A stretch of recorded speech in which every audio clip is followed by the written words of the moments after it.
আজকের সবথেকে বড় খবর, 2024-এর লোকসভা নির্বাচনে এককভাবে কেউ ক্ষমতায় আসতে পারবে না। জোটবদ্ধ সরকার গঠন হবে ভারতবর্ষের বুকে।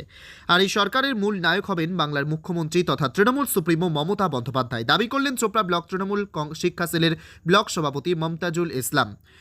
আজ অর্থাৎ রবিবার চোপড়া ব্লকের ঘিরনিগাঁও গ্রাম পঞ্চায়েত এলাকার কোর্টগঞ্জ বাজারে তৃণমূল শিক্ষাশীল সংগঠনের পক্ষ থেকে একটি ঐতিহাসিক জনসমাবেশের আয়োজন করা হয়েছিল। ওই নির্বাচনী জনসভায় প্রধান অতিথি হিসেবে উপস্থিত ছিলেন চোপড়া বিধানসভার জনপ্রিয় বিধায়ক হামিদুল রহমান, গোপালচন্দ্র ভৌমিক, ব্লক সভাপতি প্রীতি রঞ্জন ঘোষ, ফজলুল হক সহ একঝাঁক নেতৃত্ব। এদিনের সমাবেশে মানুষের উপস্থিতি দেখে চোপড়া ব্লক তৃণমূল কংগ্রেসের শিক্ষা সেলের ব্লক সভাপতি মমতাজুল ইসলামকে ধন্যবাদ জানিয়েছেন বিধায়ক হামিদুল রহমান। এদিন সংবাদ মাধ্যমের মুখোমুখি হয়ে শিক্ষা সেলের ব্লক সভাপতি মমতাজুল ইসলাম জানিয়েছেন, 2024 লোকসভা নির্বাচনের পর জোটবদ্ধ সরকার গঠন হবে। বিজেপি আর ক্ষমতায় ফিরতে পারবে না।